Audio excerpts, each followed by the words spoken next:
ପଖାଳ ଦିବସ ସେଲିବ୍ରେସନ୍ର ଆମର ସବୁ ପ୍ରିପାରେସନ୍ ହେଇଯାଇଛି।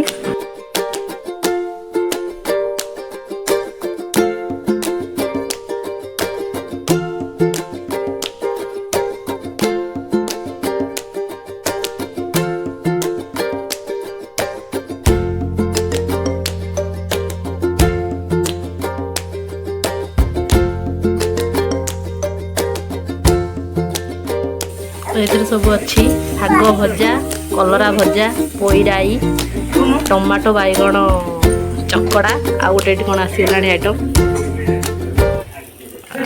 ଏଇଟା ହେଉଛି ମସ୍ତ ଆଇଟମ୍ଟାରେ, ଶୁଖୁଆ ଭଜା, ଲୁଣି ଶୁଖୁଆ ଭଜା। ଏଇଟା ହିଁ ହେଉଛି ସବୁଠୁ ମେନ୍ ଆଇଟମ୍, ଯେଉଁଟା ବାସ୍ନାରେ ହିଁ ପାଟିରୁ ଲାଳ ଆସିବ। ଆମ ଆଇଟମ୍ ଖାଲି ବସି ଦେଖିଲେ ହେବନି, ଆପଣମାନେ ବି ନିଜ ନିଜ ପସନ୍ଦର ଆଇଟମ୍ ଘରେ ବନାନ୍ତୁ। ଆଉ ଯେଉଁମାନେ ପଖାଳ ଦିବସ ସେଲିବ୍ରେଟ୍ କରିନାହାନ୍ତି ସେମାନେ ନିଜ ଫ୍ୟାମିଲି ସହିତ ସେଲିବ୍ରେଟ୍ କରନ୍ତୁ। Thank you, bye bye.